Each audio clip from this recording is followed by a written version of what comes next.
Welcome to hash tag you. కొద్ది 2 రోజుల్లో budget సమావేశం జరగబోతుంది. అసెంబ్లీకి సంబంధించి చూసుకుంటే అసెంబ్లీలో కేసీఆర్ వస్తున్నారు, కేసీఆర్ అడుగు పెడుతున్నారు.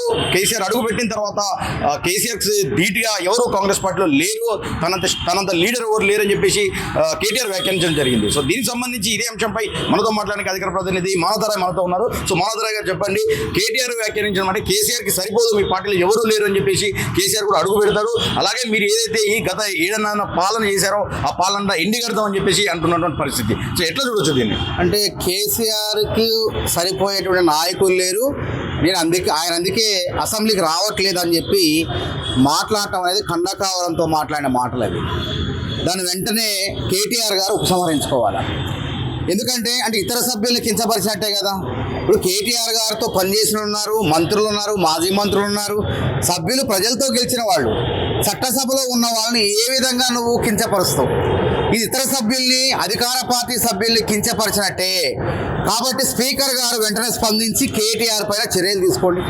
ఇట్లా మాట్లాడొచ్చా? ఒక మాజీ మంత్రి అయ్యండి, ఒక శాసనసభ్యుడు అయ్యండి, మా నానే గొప్ప, మా నాన్నకన్నా గొప్పోడు ఎవరు లేడు అని ఇతరుల నేతల్ని కించపరచడం ఎంతవరకు సబబు?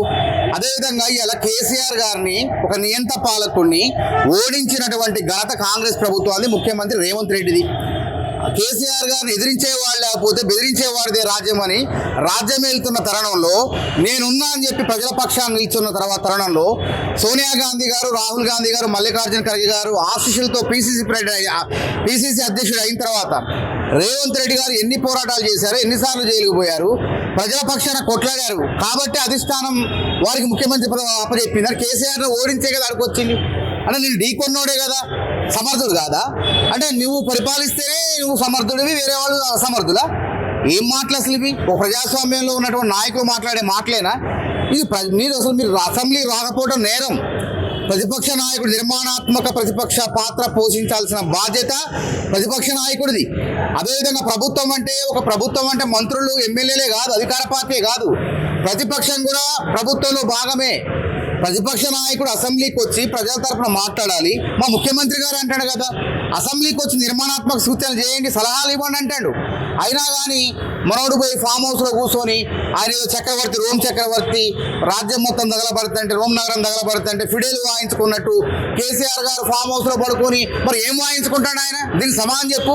ప్రజలు ఆలనా పాలనా పనికి రాదా మీకు అసలు? అరే ఎస్ఎల్బీసీ టన్నులు జరిగితే పోడా, ప్రతిపక్ష నాయకుడుగా పోడా. మా ముఖ్యమంత్రి రేవంత్ రెడ్డి పోయి వాళ్ళని బయటికి తీసుకురండి సజీవంగా, ఎంత ఖర్చు అయినా పర్వాలేదు అన్నాడు. సరిపోతే 25 లక్షల రూపాయలకు వాళ్ళకు చనిపోయిన గురుప్రీత్ సింగ్కి ఇవ్వడం జరిగింది. ఇది మానవత్వం, దాతృత్వం అంటారు, అది నియంతృత్వం అంటారు. అంటే ఇంకో విషయం ఇట్లా కూడా అనుకోవచ్చు. మరి కేసీఆర్కి సరిపోయే నాయకుడు అంటే కాళేశ్వరంలో 1,00,000 కోట్లు మింగిన నాయకుడు ఎవరు లేడు. మరాట 1,00,000 కోట్లు మింగిన నాయకుడు ఎవరు లేడు కాబట్టి అందుకే రావట్లేదా? అదేవిధంగా విద్యుత్ కొనుగోళ్లలో ఎన్ని అవకతవకలు, విద్యుత్ ఛార్జీల కొనుగోళ్ళు తక్కువ రేట్లు ఉంటే ఎక్కువ రేట్లకు కొనుగోలు చేసి ప్రజాధనాన్ని దొబ్బినోడే కూడా అక్కడ లేడు కాబట్టి, అసలు అధికార పార్టీ ఎవరు లేడు కాబట్టి అందుకు రావట్లే. అదేవిధంగా ఫార్ములా 1 రేస్లో కేటీఆర్ లాగా 55 కోట్లు ప్రజాధనాన్ని జేబులో వేసుకున్నాడు కాబట్టి అక్కడ అసెంబ్లీలో అధికార పార్టీలో ఎవరు లేడు కాబట్టి రావట్లే. అంటే ఒకవేళ వస్తే ఈ యొక్క అవినీతి గుట్టంతా తవ్వుతారు కాంగ్రెస్ పార్టీ వాళ్ళు, కాంగ్రెస్ ఎమ్మెల్యేలు, మంత్రులు అని చెప్పేసి అందుకు ముఖం చెల్లక రావట్లేదని చెప్పక ఈ విధంగా కుంటి సాకులు చెప్తాడు. స్థాయి లేదు, ఇది లేదు మాట్లాడుతాడు. అందుకే స్థాయి లేదు అని మాట్లాడి ఇతర సభ్యుల్ని, ముఖ్యమంత్రిని, మంత్రిమండలిని కించపరిచినటువంటి కేటీఆర్ పైన స్పీకర్ వెంటనే చర్యలు తీసుకోవాలని చెప్పి మేము డిమాండ్ చేస్తాం. సో మీరు ఏదైతే 7.5 పాలనకు సంబంధించి ప్రజలకు చేస్తున్నటువంటి అభివృద్ధి కానీ ఏది కానీ అవన్నీ ఎండగట్టడానికే వస్తున్నాడు అని చెప్పేసి కేటీఆర్ అంటున్నారు. సో అంటే మీరు ఏం చేయట్లేదా ప్రజలకు కానీ ఏం కానీ? ఇప్పుడు మాకు అధికార పార్టీ ప్రజలు ఇచ్చినటువంటి అధికారానికి దగ్గర పెట్టుకొని జాగ్రత్తగా సంక్షేమ పథకాలు అమలు చేస్తున్నాం, 6 గ్యారెంటీలు అమలు చేస్తున్నాం. మేమే అంటున్నాం కదా, రారా బాబు అని, రండి బాబు వచ్చి అసెంబ్లీలో మాట్లాడమంటున్నాం కదా. ఇప్పుడు కాదు కదా, సాక్షాత్తు ముఖ్యమంత్రి గారే కేసీఆర్ గారు అసెంబ్లీకి రావాలని మాట్లాడుతుంటే అసెంబ్లీకి రావట్లేదు. ఎందుకు రావట్లేదు? చిన్నతనమా? అంటే అధికారం ఉంటేనే వస్తారా మీరు? ప్రతిపక్షంలో ప్రజల తరపున కొట్లాడరా? పక్క రాష్ట్రంలో చంద్రబాబు నాయుడు, జగన్ వీళ్ళిద్దరు ఒకేలాగా ఉన్నారు. పక్క రాష్ట్రంలో చంద్రబాబు నాయుడు ఓడిపోయినా, ఎమ్మెల్యేలు లేకపోయినా, ఎన్ని అవమానాలు పెట్టినా పోయిండు. అదే రేవంత్ రెడ్డిని జైలుకు పంపించినా, ఏం చేసినా పార్టీ నడిపిండు, అధ్యక్షుడు కొనసాగిండు. అరే అధికారం ఓడిపోతే అంత మాత్రాన ఫామ్ హౌస్లో పడుకుంటారు ఎవరన్నా? ఇది పద్ధతి కాదు, సరైన పద్ధతి కాదు. ప్రజలు గమనిస్తున్నారు. మీరు అసెంబ్లీకి వచ్చి ఏం చేస్తారు? మీ అవినీతి బయటపడిద్దరే వాస్తవం చెప్పాలంటే కాళేశ్వరంలో అవినీతి జరిగిందని చెప్పి పినాకిని సంస్థ తేలుస్తుంది. ఇంజనీర్లు మొత్తం చేతులు ఎత్తేశారు. తర్వాత డీటెయిల్డ్ ప్రాజెక్ట్ రిపోర్టు ఏదైతే ఉన్నదో దానికి 19-20 కోట్లు కావాల్సింది 630 కోట్లు ఖర్చు పెట్టారట. ఆ ఇంజనీర్లు చేతులు ఎత్తేసారు. మా చేతులు మా వల్ల కాదు, ఇది మొత్తం అప్పుడున్న ముఖ్యమంత్రి నీటిపారుదల శాఖ మంత్రి బాధ్యులు అని చెప్పారు, తప్పించుకున్నారు. ఆ కేసులో తప్పకుండా రేపు అధికార పార్టీ నిలదీస్తే సమాధానం చెప్పలేక తలాడబెట్టుకోలేక రాలేకపోతున్నాం అని చెప్పాలి, కానీ నా స్థాయిలో లేరని చెప్పడం ఎంత సిగ్గుమాలిన మాట ఇది. అదేవిధంగా మన వేరే విద్యుత్ కొనుగోలు ఇట్లా అవినీతి ప్రతి దాంట్లో అవినీతి చేసి ఇవాళ 16,000 కోట్ల మిగులు బడ్జెట్తో కాంగ్రెస్ ప్రభుత్వం ఉమ్మడి రాష్ట్రంలో కేసీఆర్ చేతిలో పెడితే ఇవాళ 7.5 లక్షల కోట్ల అప్పుల కుప్పగా మార్చి తెలంగాణ రాష్ట్రాన్ని కేసీఆర్ దుబారా మూలంగా తెలంగాణను దివాలా దించినందుకు రాలేదని చెప్పలేక నా స్థాయి లేదని చెప్పి మాట్లాడతారు, సిగ్గులేని మాటలు మాట్లాడతారు. ఇది పద్ధతి అయిన ప్రజాస్వామ్యంలో. కాబట్టి ఇక్కడ సంక్షేమ పథకాలు అన్ని అమలు ఏం నిలదీస్తారు? మీరు వచ్చి మీ గోతులు మీరే దవ్వుకుంటాడు. అసెంబ్లీకి వస్తే అడుగుతారు, నిలదీస్తారు. ఏమైంది కాళేశ్వరంలో? రేపు విచారణ జరుగుతుంది, జైలుకు పోవాల్సి వస్తుంది. కాబట్టి విచారణను వీటన్నిటిని కూడా తప్పించుకోవడం కోసం, ప్రజల దృష్టిని మరలించుకోవడం కోసం అలా హాయిగా పోయి ఫామ్ హౌస్లో పడుకుంటున్నారు అనేది స్పష్టంగా అర్థమైపోయింది. వాళ్ళు అసెంబ్లీకి వచ్చినా చేసేది ఇక్కడ అంతా కూడా పారదర్శకంగా ఉంది. 25 లక్షల మంది రుణమాఫీ 21,000 కోట్లు చేసిన వాళ్ళ వల్ల కాలే. ₹1,00,000 రుణమాఫీ అని చెప్పి మిత్తి మాఫీ చేశారు. అట్లా ₹1,00,000 రుణమాఫీ కాదు, రైతు నష్టపోయినారు.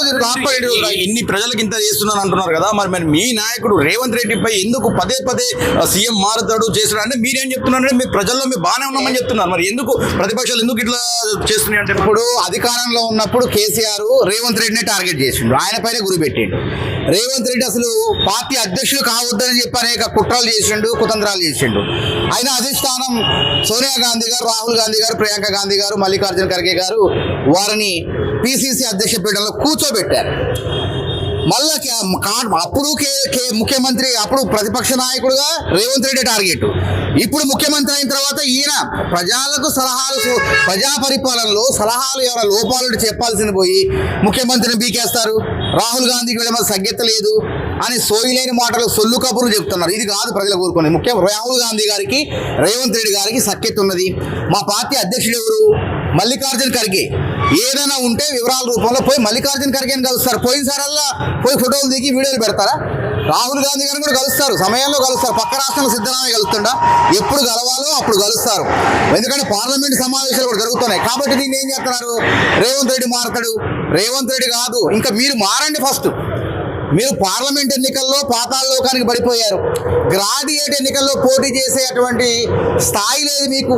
చేతగాంతనం, మీ డొల్లతనం మొత్తం కూడా బయటపడింది. ఇంకా ఎక్కడ పోతారు? మీ ఓట్లన్నీ కూడా బీజేపీకి బదలాయిస్తున్నారు. పార్లమెంట్ ఎన్నికలు అంతే చేశారు, గ్రాడ్యుయేట్ ఎమ్మెల్సీ ఎన్నికల్లో అంతే చేశారు. కాబట్టి మీరు పాతాళలోకానికి పడిపోతున్నారా? కొంచెం పైకి రాండి అని చెప్పి ముఖ్యమంత్రి రేవంత్ రెడ్డి అంటే ముఖ్యమంత్రిని టార్గెట్ చేసి ఆయన మారుతారు, ఈయన మారుతారు. ఎవరు మారుతారు? ఎందుకు మారుతారు? సమర్థవంతంగా, నిజాయితీగా, ఏ లోపం లేకుండా పరిపాలిస్తున్నందుకు మారుస్తారా? అధిష్టానం ఆశీస్సులు పుష్కలంగా రేవంత్ రెడ్డికి ఉన్నాయి. ఇట్లాంటి చిల్లరగాలు ఎన్ని మాటలు మాట్లాడినా సోనియా గాంధీ గారికి తెలుసు, రాహుల్ గాంధీ గారికి తెలుసు, మల్లికార్జున ఖర్గే గారికి తెలుసు, రేవంత్ రెడ్డి గారు ఆయన మంత్రిమండలి ఏ విధంగా కష్టపడుతుంది రాష్ట్రాన్ని అభివృద్ధి పదంలో నడిపేందుకు అనేది మనం స్పష్టంగా చూసినాం.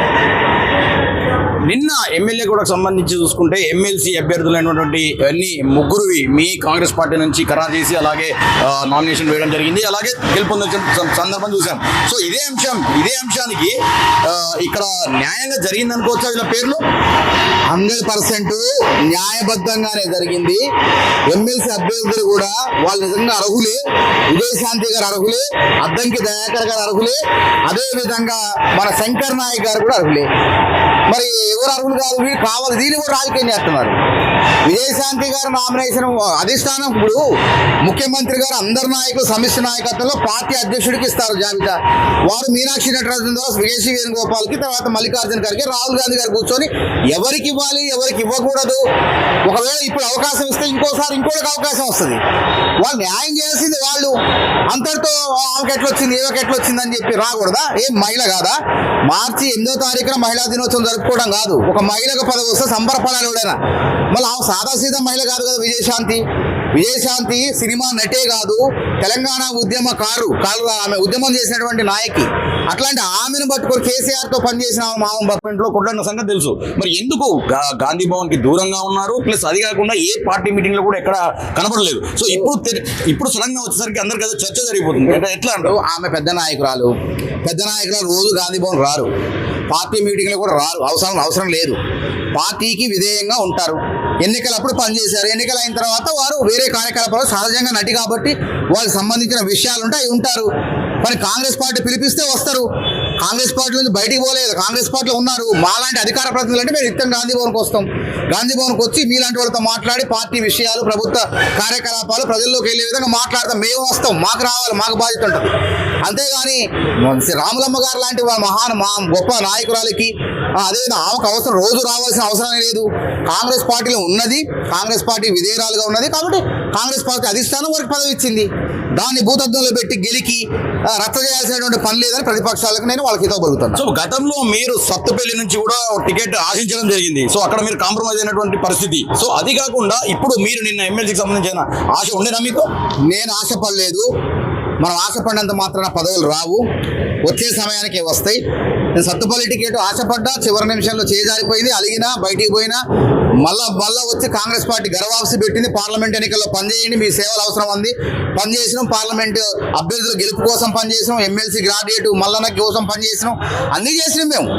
తర్వాత నిజంగా ఆ రోజు మీనాక్షి నటరాజన్ గారు లాంటి నాయకురాలు కనుక మాకు ఇన్ఛార్జ్ ఉన్నట్లయితే మాలాంటి వాళ్ళకి, నాకే కాదు మాలాంటి వాళ్ళకి కూడా తప్పకుండా న్యాయం జరిగేది. ఈరోజు చూడండి, ఎక్కడో మన అద్దంకి దయాకర్ గారికి న్యాయం జరిగిందా?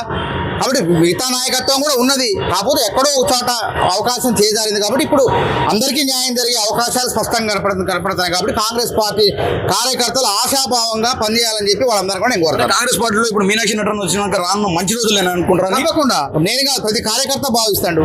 ఎందుకంటే ఆ సాదా సీదా జీవితం. ఎందుకంటే మేము ఇప్పుడు కాదు, మాకు గతంలో పనిచేసి మేము ఎన్ఎస్ఐ 98లో నేను ఎన్ఎస్ఐ కార్యకర్తగా ఖమ్మం జిల్లా కార్యదర్శిగా ఉన్నప్పుడు పొన్నం ప్రభాకర్ గారు అధ్యక్షులుగా ఉన్నారు.